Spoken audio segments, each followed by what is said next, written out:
My name is Brendan Patrick. I'll be your host for today's podcast on mental health, and today I'm joined with Noah. Ella. We decided to bring someone from outside of Sunnyview today, just to get a sort of experience on what balancing work and work and personal life can be like outside of just Sunnyview. So the questions are going to start fairly simple, and they're going to get a little bit more complex. Yeah. What does mental health mean to you? You go. Okay. Mental health for me is just like the state of how, like, from a 0 to 10 of like well-being of like your mental state. So how well you are able to handle situations and events. That's how I see it. I don't do psychology or anything. I'm a science student. I don't know what I'm talking about. I don't either. To me, mental health is my ability to sort of handle my day-to-day life.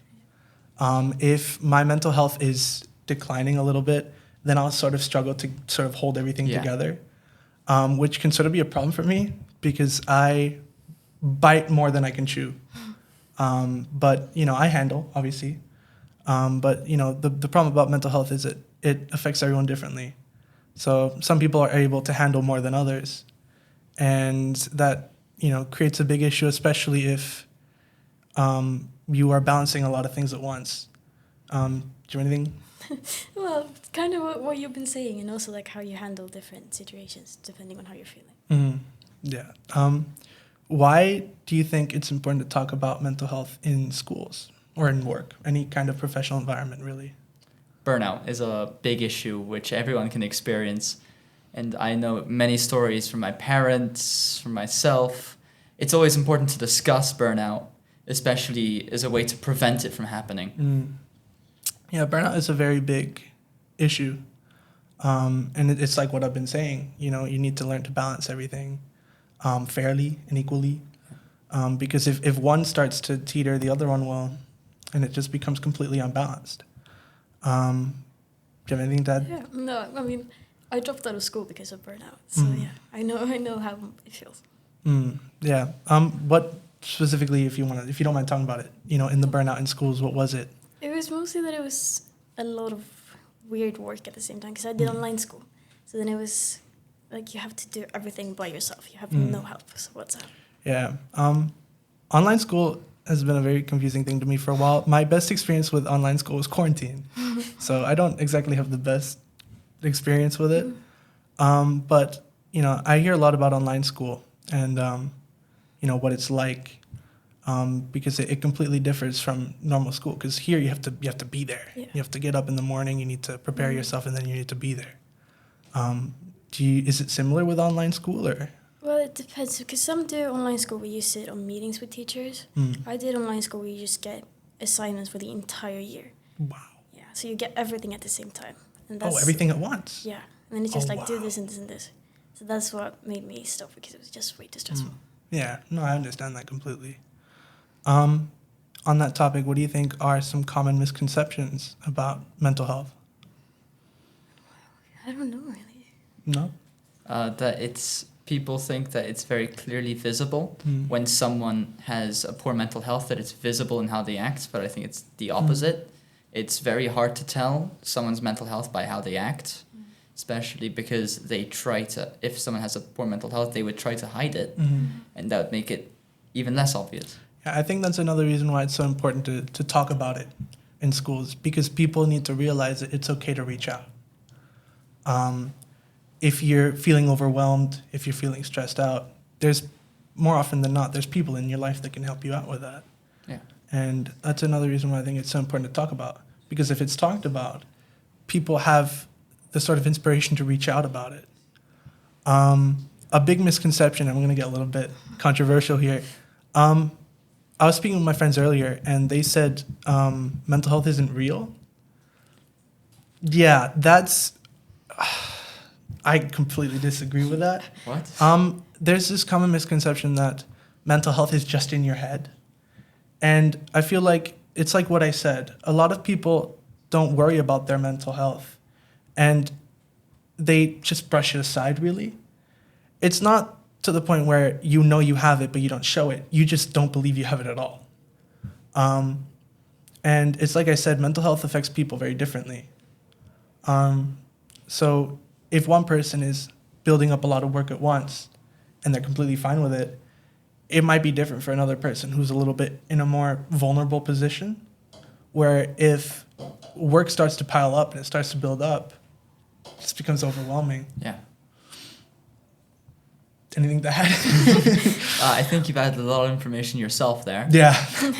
Mental health is a real thing, and Mhm. it does deserve to be talked about. Mm. I agree what you mean by what you say, that it affects people in different ways. Some might not even realize that they have it because it doesn't affect them as much because they're not doing things that negatively impact their mental health. Mm-hmm. Yeah, just a belief overall that mental health isn't real, I feel like is, again, very controversial. It's difficult to say something like that. I am of the strong belief that it is real, because if it wasn't real, then how is it so impactful? Yeah. It's there. If it wasn't real, it wouldn't be there. How can we help students understand that mental health struggles are normal, or nothing to be ashamed of or hide? I think just talking about it more in general in schools, and even if it's not schools, like clubs in theater and whatever, Yeah. just to make sure that everyone knows that they can talk about it if they need to. And also like openness in between peers and with like parents as well. I feel it just, we need to be more open about it with people who we're close with. Yeah. It's very difficult to do that, though, I feel Yeah. like. Because if your mental health really is declining, I mean, depending on the person, when, because obviously we've all struggled to some extent. And when I struggled, I honestly thought it made me a little weak to admit that I was struggling. And that created a big sort of power struggle between my work life and my personal life.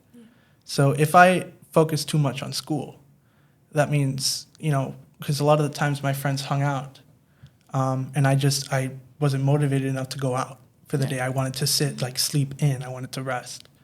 And that might cause a few problems with them, because, they say, oh, well, you're our friend. You have to hang out with us. And I tell them, hey, I'm a little bit on the edge right now. Of course, depending on the person, those that don't believe that mental health is real, they won't understand that. And that, mental health is a very volatile thing, especially with people who have struggled a lot. Yeah. And yeah, it's like, in terms of how we can help, it's like what you said. We just need to let them know that it's okay. But I feel like there's a lot more that we can do. Because it's like I said, some people, they know that it's okay to talk about. They just don't want to for a reason depending on the person. Yeah. And I think it should be thought about a lot more. Yeah, like we said before, like depends on the person. They sometimes might not want to talk about it. Like I've had experiences of people not wanting to talk about it because they feel like a burden on someone else, which I feel is not a good thing to have in your mind. That talking about something that needs to be talked about is a burden. But if you're friends with someone, and sort of that, you should be able to talk with them freely about anything. And so you should be able to talk with people, and you're not a burden. It's just important to remember that they're your friends, because they're friends for a reason. Yeah, no, of course, not every friend group is the same. Yeah. I've met a lot of people in my life, and I've been in many different friend groups. I mean, you guys are incredible. I know 100% if I'm struggling with something, I can talk with you about it. And that brings me a lot of comfort. But if I didn't know you guys, and if I was in a certain other group of friends who do believe that mental health isn't real, it might be a little bit harder to reach out because of the belief they have of it. So it's not necessarily that you don't have people in your life. It's just that you don't have the appropriate people in your You life. have to find your kind of people. Yeah, exactly. That's a really big thing. Find your people. What he said. Yeah. What do you guys think are some of the biggest sort of sources of stress and a declining mental health? Just too much stuff to do. Like getting overworked in school, like too many exams, like a lot of stress you get around the exam season, especially like us now with the A levels and the AS levels and mocks and everything. And for me, in January and February, it's going to be extremely stressful because I have resits and I have mocks, and then there's uni applications, but there's also balancing free time with that, but also studying for all my subjects still because I have the A levels at the end of the year. So it's always like exams, I think, is a big. No, definitely for people in school, it's extremely heavy. And it's not just the schoolwork. It's, you know, when you're older and when you're like in high school, you're 13, I feel like a lot of expectations are put onto you. Yeah. You know, I have constantly everyone ringing into my ear, find out what uni you want to go to, find out what you want to do. It's not that easy. You know, I've sat and I've thought about it. What do I want to do for the rest of my life? I'm 17 years old. How am I going to know that? Right? Of course, you know, it's different for everyone. You know, a lot of people already have it figured out. You know, I want to do this, and I know I want to do this because I'm passionate about it. But for me, I've done so many different things in my life. It's hard for me to find what I really want to hold on to forever, which, you know, it takes a toll on some people. Yeah. And I've thought, hang on, I could take a gap year. But of course, that's another misconception. Gap years are bad. I don't know. I wouldn't say so. It's important to have a year to yourself. You know, especially once you have your education finished, you have your diplomas, you can apply if you want. But, you know, a gap year, it helps you figure yourself out, especially when school is so incredibly overwhelming for you. Yeah. What do you think are one of the biggest sources of? For me, I would say that it's everything social and then having to deal with getting work and stuff like that right now. Yeah. It's like I said, depending on your social group, your mental health is going to be highly impacted because human beings, we're social creatures. One way or another, we're going to interact with another person. And depending on who you find yourself with, it can have a very strong impact. Yeah. And, you know, it's difficult trying to find the right people. It's like a puzzle piece, you know. And I've seen so many animations about this on, you know, all the puzzle pieces fitting in. It's like, it's difficult to find your people, you know. And one big struggle is cutting people off as well. You know, you feel like something's right for you. This group of people that you feel are helping your social life because they're more popular. Or if I hang out with this kind of person, I'm going to end up cooler and more people are going to like me and I want to be liked. But that's a very base level sort of way to look at it. And it's not that I'm discrediting it because I feel like I think that every path that you take is the right path. I'm a strong believer in fate and destiny. A little corny, but I think it's really, yeah. How do you think things like homework, exams, or grades affect your mental health overall? As I've said before, a lot of it is bad, especially exams that are really important. Like the ones that if you do not do this exam well, you will have to pay a lot of money to do it again in the future. Yeah, that's one big thing that I don't agree with in this system. It's finals. I think in every sort of system, you should be graded on your work throughout the year. Yeah. Because it really shows your progress, right? You start at one level and then you keep growing and growing. But, you know, finals, they're just everything at once. Yeah. It's 2 years of your life packed into a 1 hour exam. How can that be done? Yeah, especially because, like, you could be doing really well in the year and just not do well in an exam. Yeah. And suddenly you have a bad exam, but you're good at the subject and you can't do that subject anymore because you're not good at it. Exactly. That's a big struggle for me. How can students sort of find a healthy balance between school and social life and self-care and stuff like that? It's difficult to get a healthy balance. I feel like the first thing to do is, as we've said before, find the right people. Find people who are willing to understand that, hey, I can't hang out right now. I'm exhausted from everything, and they'll understand. That's the first thing. You need to build a foundation. The foundation is normally people. Yeah. I'll repeat the question. How can students find a healthy balance between school, social life, and self-care? Like, how can you not overwhelm yourself with things? I mean, I was overwhelmed and I dropped out, so I don't have much to say about that. I feel like it's important to pick your battles. Yeah. It's like I said, I bite off more than I can chew. And that has caused some issues for me in the past. But now I'm recognizing, hang on, if I do this, is it going to overwhelm me?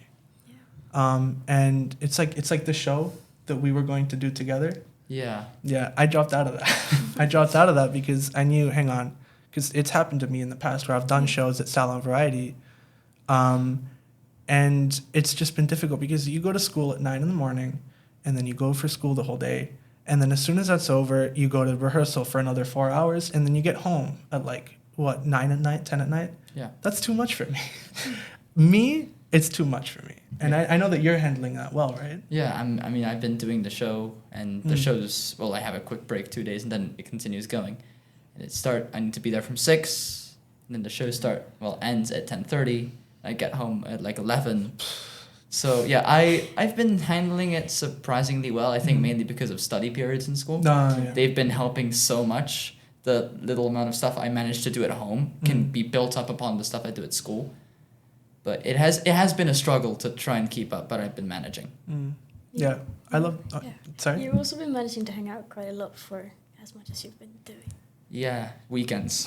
Yeah, but also some weekdays when we've been going to the library and stuff like that. Oh yeah, obviously dedicating some time to studying or doing stuff together is always important. And I've been for example, when we went to the library sometimes. I love that. I love going to the library because you're essentially doing everything at once. Yeah. You're working on your school life, working on your social life, and self-care. You're giving yourself time to sit in a quiet area and do work. Yeah. That's why I really like libraries, and I love study groups. Yeah. Which is one piece of advice I would actually give to people. Be in a study group. It's really great. It's helped a lot, especially in physics for me, having my friends in school helping me. I asked them a question, I don't know what circular motion is, and they explain it to me. What are some small daily habits that can improve mental well-being? Just small things in your day-to-day life. Just talking with friends. Speak with your friends. Speaking of everyone. Speak. Yeah. I think it's just small tweaks to my habits that have helped me a little bit along the way. My sleep schedule is not the greatest. But, sometimes I tell myself, okay, I'm going to go to sleep now. Yeah. Because then I wake up in the morning and I'm not tired. And I think small habits over time become bigger ones because that's one big thing about me. It's routine. You need to get used to something. And that's why, small habits. Do you have any sort of small habits that you do? I'd say just making a little bit of a weekly routine. When we went to the library on Thursdays, Yeah. or when I have other stuff going on in the week that I have to be at. How can teachers and staff make school a more supportive place for mental health? I don't have an answer to that question. Yeah? Because I don't know. Because I don't know what the effect of a teacher has on each student. It's different. For me, it depends on the teacher, really. Because I would be lying if I said I didn't have teachers that I really look up to. Yeah. And especially because in literature, right? I love my literature teacher. She's incredible. And I'm in a small class. And the other 3 people, there's 4 of us. And the other 3 people in my class, they answer questions when they're asked. But most of the times it's me talking because I'm so passionate about the subject. Yeah. And a lot of the times it feels like a one-on-one. And it's very nice. It's like what you said. Just talk with people. It doesn't have to be about your problems. Just interact with another human being. Yeah. Also, in terms of staff, I think a school counselor is really important. Not just having one, but picking the right one. Yeah. There's another common misconception that I spoke with my friends about. They don't think therapists are actually an important job. again, I disagree with that. Yeah. They believe that therapists are taking your money. I mean, Every it's job takes your Yeah. money. yeah, so. exactly, and it's not just that. I feel like mental health and physical health are the same thing. They hold the same importance. Yeah. So if you have a broken leg, for example, usually you'd be taken to the hospital, right? It's the same concept, in my opinion, with depression. You're struggling from depression and it's affecting your day-to-day life. Go to a therapist. Yeah. They will help you with that. But again, it depends on how good the therapist is. Yeah. Obviously. And that's, school counselors is such an important job, in my opinion, because it's everyone that's overwhelmed by work. Yeah. Because like it or not, everyone's doing the same amount of work. And again, it impacts different people differently. And finding the right school counselor for your school, it's hard work. Yeah. Yeah. I actually have a story about what you talked about, where mental and physical health should be held to the same importance. I went to a doctor's appointment, and because I had some issues, I'd rather not say. So I went to a doctor's appointment, and so my doctor, she was asking me questions about like physical stuff, like, have you been going to the bathroom enough? That's sort of like, the basic stuff. And then they asked me, which it shocked me and my mom, because my mom was with me. They asked, have you been hugging your parents a lot? I said, Well, my mom, yeah. Not my dad so much. And so it's because what was happening then, because I was sick for 2 months straight, like with a cold. It was stress. It was stress that was affecting it. It was stress. Wow. It was overwhelming stress that caused that to happen. So there is a genuine link, or at least it happened with me. Wow. It's like in the show with the character that's sick. Yeah. No. Yeah, that's a great thing that you're saying. I think, mental health can cause physical health problems, and physical health can cause mental health problems. Yeah. They're really interlinked in that way. And what do you think about physical and mental health? Do you think they're interlinked? Or? Yeah, I think so. Because it's like everything affects everything in the end. And it just depends on how you're doing.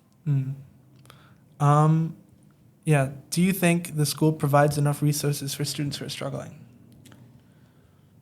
I've never been to the school counselor, so I don't know anything about her. But I do know that there is a school counselor in the school, and that's all I can say. Yeah. I think it's great because the government made it illegal to not have a school counselor at your school. Really? Yeah. Really? Yeah. Oh. It's by law now, if you own a school or you have a school, that you have to, I'm pretty sure, I might be wrong. But I've been seeing a lot of schools hiring school counselors, and I think that's incredible. Yeah. Because again, school counseling is such an important job. So many students are going to come to you saying, hey, I have this problem, and it's your responsibility to help that kid. Do you think, what kind of programs or activities could schools introduce to promote mental wellness? I don't know the answer to that. I don't know, because each person, the mental health can be helped in different ways. Like for me, going to theater, doing theater, playing music, that helps me mentally. And obviously for someone, listening to loud metal music doesn't have the same effect. Like my mom, it stresses her out. It doesn't stress me out. It calms me down. So you can't really have just one thing. You need to have a variety of activities, like sports and theater clubs and debates, because each person's more therapeutic one thing than another. I love the theater club. I love Stagecoach. Yeah. It's like what I said. Any social group that you're in will improve your sort of mental wellness. Yeah. And schools need to promote that. They need to recognize bullying a lot more, I feel like. Oh yeah. And bullying is such a broad topic, and it's so difficult to handle as well. I'll give credit to schools because bullying is such a broad thing, and it happens so much. It's incredible. You don't notice it most of the time, and especially if it's a large group of bullies. Because how do you handle that? You know, you have a class of 20 people, and majority of them are picking on just one kid. What do you do? It's a difficult situation, because how are you going to punish 10 kids for, as much as it may be controversial of me to say this, but that doesn't change the fact that it's difficult for schools to handle that kind of thing. So I think a middle ground sort of needs to be reached there. I don't know what middle ground, because again, I'm not really a professional. I'm very experienced, I feel like, in terms of mental health, but yeah. What strategies or activities help you manage stress? Said it before, theater and music, 100% those two. Yeah, I feel like theater has helped a lot, and also since we started the band, that's been Yeah. helping. And working backstage at the theater has really been helping a lot. Yeah, small break. We're Bouquet. Check us out on Instagram. Follow our Instagram. I'm follow not sure us if we're on allowed to say Bouquet. this. Yeah, no, it's fine. Yeah, I love the band. Yeah. We're a great band. We're promoting ourselves. Sorry. I think music is a big one for me. I really love music. I listen to it constantly. And I find it really funny that you say that metal helps you with your mental health. Yeah. I love that, because it does with me as well. It doesn't just have to be soothing or relaxing music, though of course, depending on the person, you would want soothing and relaxing music. It's just music that you enjoy. Yeah. It's music that pumps you up. You know, it gets you in the right mood, in the right sort of wellness. Yeah. And that's a great strategy for me. It's just sitting and listening to music for as long as you want. Who do you turn to when you're feeling overwhelmed? My friends. Yeah, friends. My friends, Friends. 100%. This group, us, This group. inclusive other people, 100%. Yeah, it's the same for me. Yeah. It's my friends. Though, you know, my mother, she's a single mother. And, you know, it's very difficult. But she is a great person. And she's, I mean, I might be biased because she's my mother, but I do think she's one of the greatest people in the world. Yeah. And I really look up to her because she's strong. You know, it's like I said, mental health. It's difficult to sort of handle that kind of life. You know, a single mother raising 2 kids. Yeah. Come on. How do you put up with that? So I think the people that I turn to are the ones that I really admire. I think, you know, the strongest people are the ones that are able to put up with so much and still be who they are. It's like what I do. It's whenever I experience a sort of bump on the road and it tries to bring me down, I'd never change who I am. Of course, if I'm the problem, then I need to pay attention to that and recognize, hang on, I need to change this. But if it's an issue that is out of my control, that there's not much I can do about, I have hope in myself. I have faith in myself that I never, you know, change for the worse. And this is a really deep question that I'm about to ask, if the others haven't been. Do you think people are more generally inclined towards evil or towards good?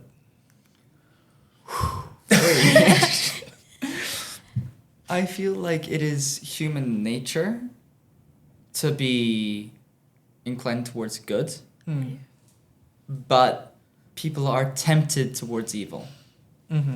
That's how I see it. It's like naturally when you see someone hurt, your first instinct is to go help them. But then your second instinct is, should I help them? Or where do you hold back? So your first thing is, I want to do something. Second one is, should I really, or should I just wait? So it's like, you do good, but you hesitate. And when you hesitate, that's towards evil, I feel. That's how I see things. What do you think? I'd say the same, but also there's like some kind of middle point of it. Because, I also believe that everyone's good until they prove that they know. Yeah. Which has caused problems. It may be a little bit sort of pessimistic of me to say this, but I do have a small belief that people are very inclined towards evil. There's this lyric from a song, "It's so easy to laugh, it's so easy to hate." I love the Smiths, by the way. It's a great lyric, and I think it embodies how hard it is to actually be a kind person. It takes strength to be gentle and kind. I just referenced the lyric again. It's a lot easier to fall downward than to climb up. Yeah. That's why I think people, more often than not, are generally inclined towards evil. Because it's easy to just let your mental health decline. It's difficult to work on yourself. It really is. It's hard. It's a hard thing to put up with. So when it comes to, letting your declining mental health take hold of you and become a bad person, that's why I think people are generally more inclined towards evil. That doesn't, I'm not trying to take away from the people that are good. Because like I said, I really look up to those people. I admire those people who struggle with their mental health severely and are still able to put up with their day-to-day lives. Yeah. It's not easy. It's really not an easy thing to put up with.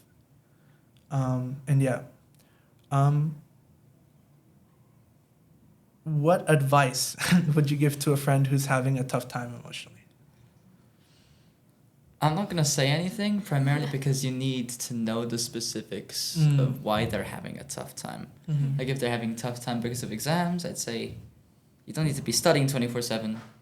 Take a break, like an hour, go outside on a walk. That's helped me a lot. A friend recommended me to get off my chair, put a jacket on, and just walk around the village for a bit, which definitely helped a lot. But it just depends on the circumstance. There's not like one thing that fixes everything. Yeah. I think it all boils down to one thing, really. It's to motivate them to do the thing that they don't want to do. Yeah. It's like I said, it's a lot easier to decline mentally. So you just need to motivate them and show them, hang on, you can do better. Yeah. Like you can be better. What advice would you give? I'd say just to let them know that they can always talk to me about anything, Mm-hmm. so that whatever they're dealing with, they have someone to go to. How does social media impact mental health? Negatively. Negatively. Very negatively. Because addiction to social media is a very bad thing. And social media is built to be addicted. So therefore, it is negative in the sense that it is affecting many people negatively. I've seen circumstances, actually in Spanish. For year 13 Spanish, we need to do a debate. And for Spanish, my Spanish teacher, Mr. Roldan, he sent us a documentary. And one of the stories that was told in the documentary was of this 13-year-old girl who's struggling for mental health because of social media and unrealistic standards and all that. And so I feel like it affects people negatively, but also, on the other hand, social media can also allow you to find a better way to deal with your problems than other ways that you would think are the way that help you the most, but they're actually very negative towards what you do. Yeah, I also feel like there's a lot, like it's easy to misunderstand stuff on social media, which Yeah. has caused problems for many people. I think social media has its pros and cons. The cons are everything that you've just mentioned, that it can cause a lot of misconceptions about what kind of person you should be. I think I mentioned this in a previous podcast. There's this form of content called black pill content, and it basically pushes this agenda that if you're ugly, you're going to struggle in life. That's bad. Yeah. That's really, really bad. It's because it worsens those who have that belief in the back of their mind. Yeah. That, hang on, I need to look good, I need to do this, I need to do that. But at the same time, I feel like social media opens a lot of windows as well. Especially in the social sense. Because I text you guys all the time. Yeah. I text you a lot, and I text you a lot Yeah. as well. And if I weren't able to do that, I mean, obviously it's important to have face-to-face contact, but social media enables you to talk when you usually aren't able to. Yeah. Like if you're just at home, if you're relaxing, if you're doing whatever, just send a text to your friend. You're like, Yeah. It's also with, if you're sad at home, talk to a friend. Social media enables that. It enables you to talk when you're usually not able to. How can young people use social media to spread awareness about mental health? Talk about it. Talk about it? That's it. Talk about it. Like how you said, message people, message your friends, talk about it. I've seen many videos of people online talking about their struggles and people in the comment sections helping them. And, you know, like it's always a positive thing if you're able to share it with someone, even if that's as long as you don't find yourself in the corner of the internet that's very negative. But just shift it along. When you see a video that you don't like, just skip it. Yeah, there's this account on Instagram called Hope Core. Yeah. And they basically just post content that is dedicated to making your day. Come on. That's incredible. If you could send one message to all students about mental health, what would it be?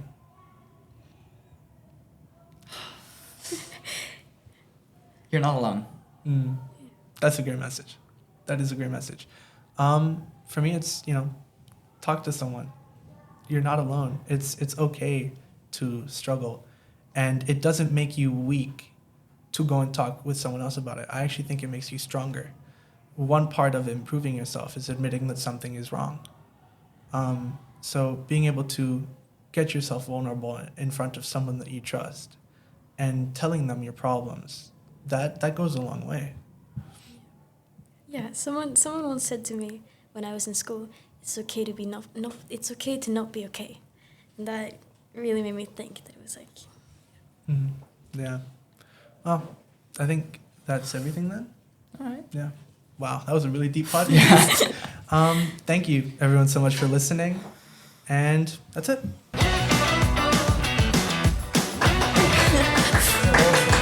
feel like I talked too much.